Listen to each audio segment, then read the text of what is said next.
So there are some skeletons in Brittney's closet that appear to be coming back to haunt her.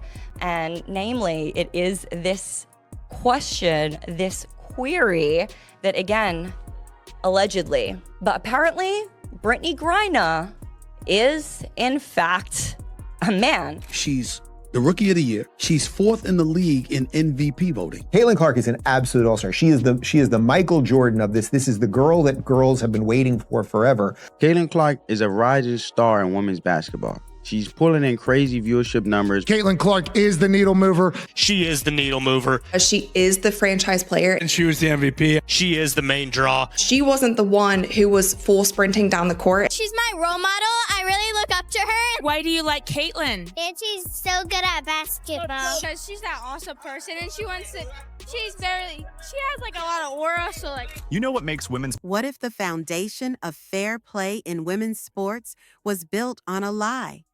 What if one of the most dominant players in the WNBA possessed an advantage so profound it couldn't be matched by training, skill, or determination? New evidence has surfaced surrounding Brittney Griner, suggesting the league's desperate protection of her isn't just about favoritism. It's about hiding a secret that could shatter the very integrity of the sport. The digital evidence, the physical anomalies, and the WNBA's blatant hypocrisy all point to something they never wanted you to see. And now that the truth is bubbling to the surface, the league is in a state of panic. Making biology official reality, keeping men out of women's sport. But you know who does care? The women who train their entire life at a very high level to be able to get a seat at the table and to have that taken away by a man. And to even entertain these leftist rebuttals that it is in any way, shape, or form fair for men to compete in women's sports. It is not fair to have men competing against women.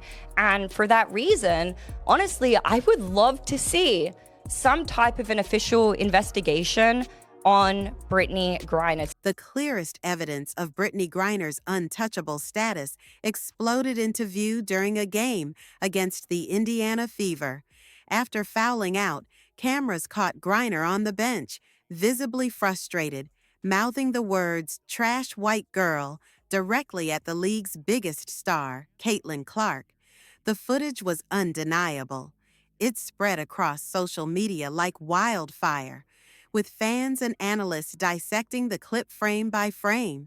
The attack was clear, personal, and aimed at the very player single-handedly bringing unprecedented attention to the WNBA. In any other professional sports league, for any other player, the consequences would have been swift and severe. A fine, a suspension, a public apology, at the very least, an investigation. But from the WNBA, there was only deafening silence. Flag you, Brittney. Let me see something real quick. Brick, thank you. Get the hell out of here, yo. Jab stepping, it's the brick. Swing and a miss. Oh! Yo, I ain't gonna fake it right now. That this person is not a female. Firstly, because this was actually posted to Brittney's personal Instagram. This isn't just a failure of leadership, it's a stunning display of hypocrisy. The WNBA relentlessly promotes its No Space for Hate campaign, plastering the slogan on courts and social media to signal its commitment to fighting discrimination. Yet, when one of their protected players was caught on camera in a moment of apparent racial animosity, those principles evaporated. Imagine if the roles were reversed. If Caitlin Clark had been caught uttering a similar remark towards a black player, her career would be in jeopardy before the final buzzer even sounded. The media outrage would be relentless, sponsors would vanish, and the league would have made an example of her. Griner, however, faced zero consequences. This incident revealed that the WNBA doesn't have one set of rules. It has two. And it begs the question, why is Brittney Griner so heavily shielded? The answer may lie in evidence that is far more objective than a league's biased judgment. that this person is not a female. Firstly, because this was actually posted to Brittney's personal Instagram.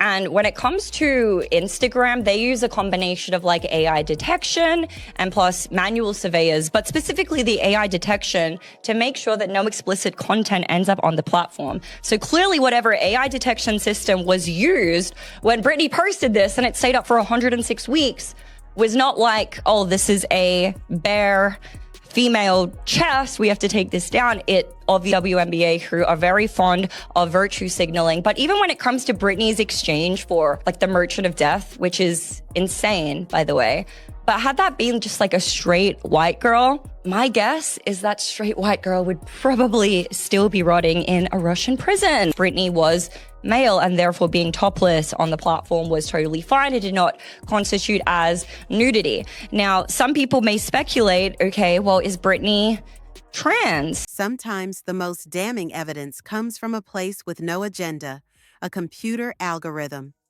In a now infamous incident, Brittney Griner posted a topless photo to her Instagram story. In the world of social media, this should have triggered an immediate response.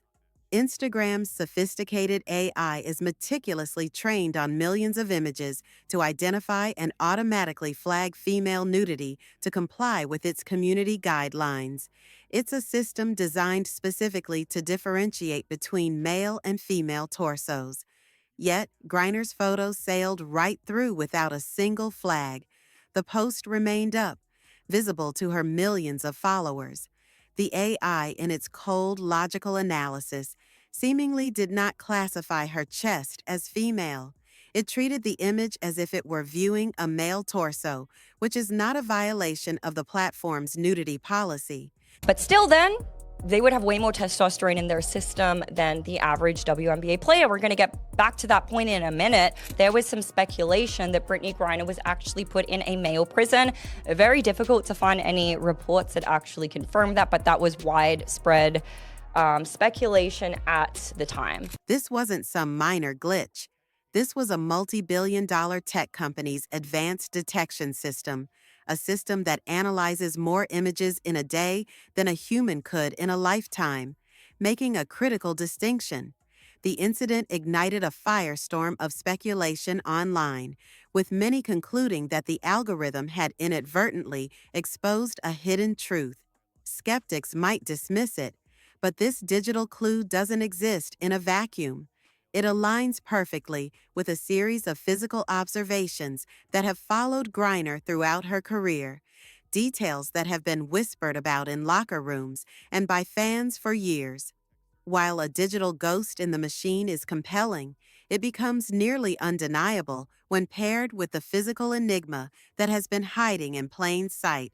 Brittney is a weird case. He's a man, yes, that much is obvious, but not in the way that you think. He isn't trans. He's a straight cis male who was raised as a girl and given a girl's name by his parents. His mother is the insane one. She forced him to live as a female right up through high school, filled out all of his paperwork, including BC as female, and kept the charade going. For years, people have pointed out the obvious physical characteristics that set Brittney Griner apart from every other athlete in the WNBA. It starts with her voice, which has a deep, resonant tone that sits far outside the typical vocal range for biological females. Then there's her staggering frame. At 6'9", she's not just tall, she's built with a bone structure, shoulder width, and hand size that appear fundamentally different from other elite female athletes. These are not traits that can be achieved through weight training or nutrition. They are markers of a different biological blueprint. Observers have also noted the complete absence of visible surgical scars on her chest. In cases of female-to-male transitions, top surgery to remove breast tissue is a standard procedure that typically leaves noticeable scarring. The lack of any such evidence has only deepened the mystery and fueled speculation. Brittney Griner comes out and says, I am so sick and tired of the WNBA. It used to be a peaceful, small little thing. Now there's crowds screaming, hollering. This is disruptive. It's not allowing us to play the game. Every time we play her, there's this commotion. like this loud rumbling from the stands. Turns out it's people, thousands of them, just sitting there watching on purpose. It's very disruptive. These observations aren't limited to a few online forums. Anecdotal accounts have trickled out from service industry professionals, flight attendants, hotel staff, and others who have described their interactions with Griner as unusual or unexpected, often recounting moments of confusion. While any single account could be dismissed, together they form a consistent pattern.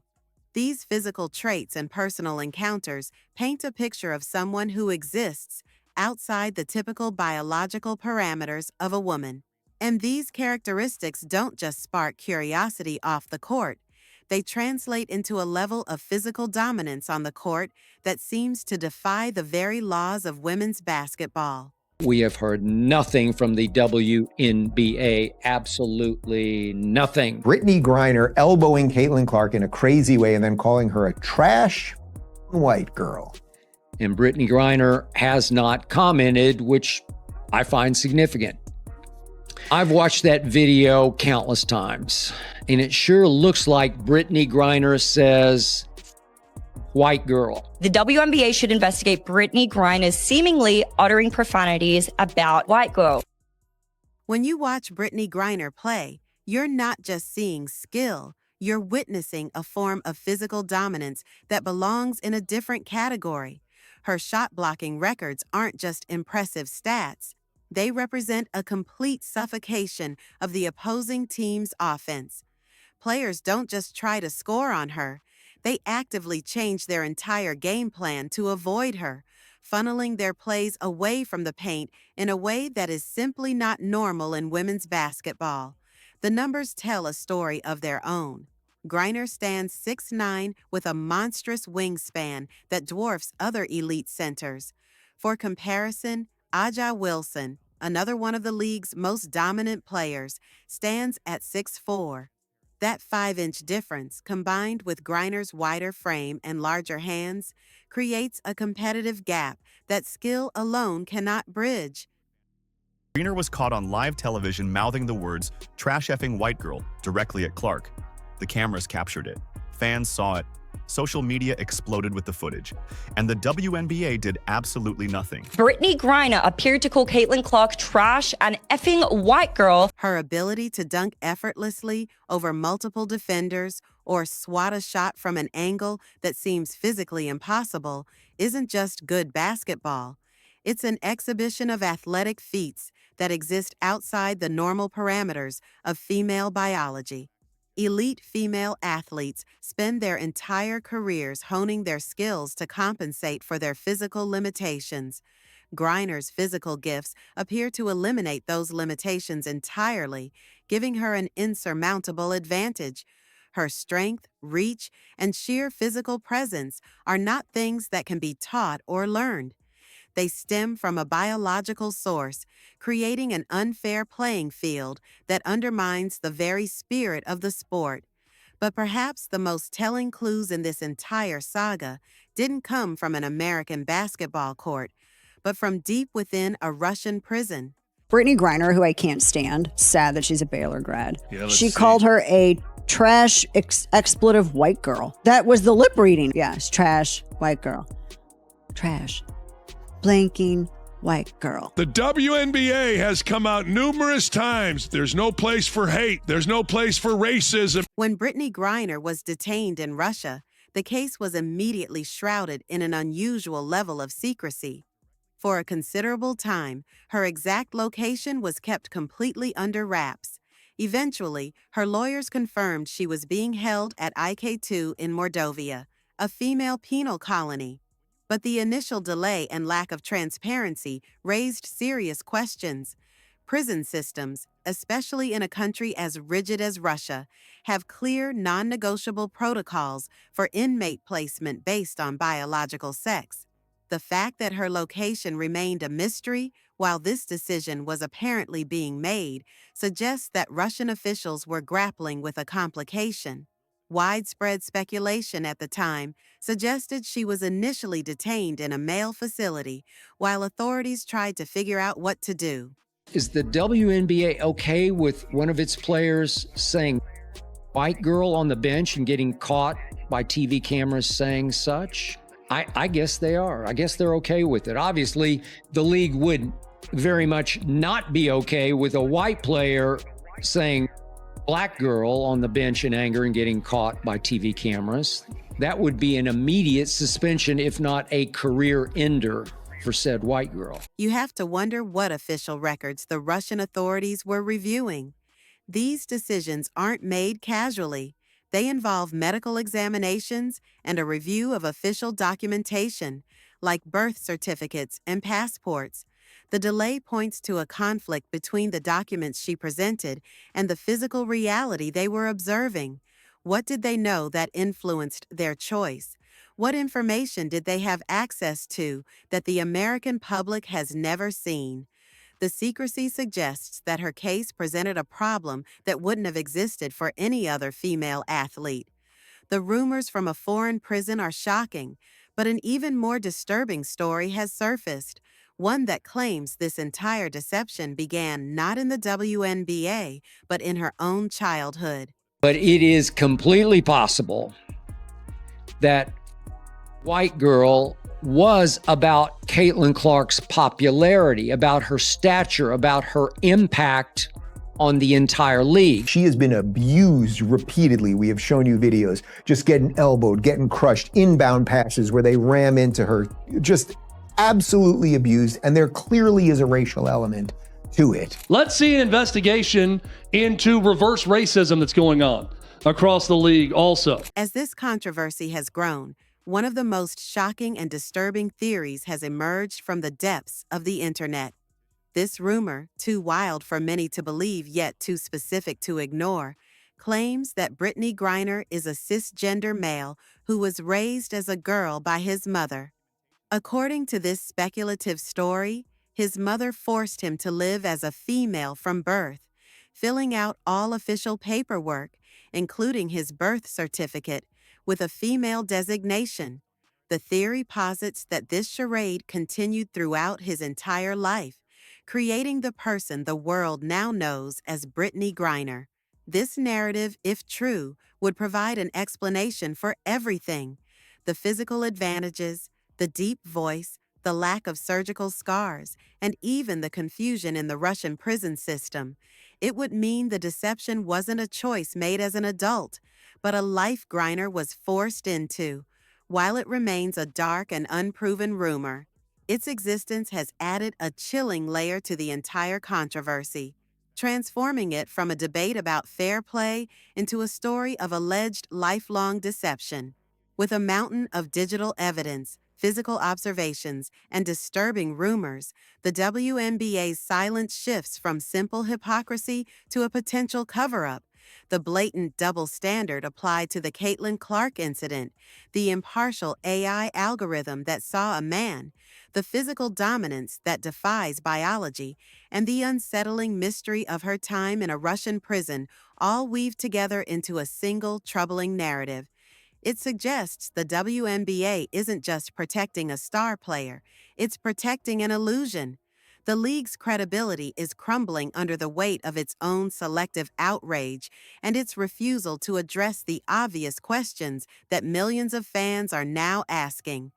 When a league seems to prioritize a narrative over the truth, it betrays the very athletes it claims to support and erodes the trust of everyone watching.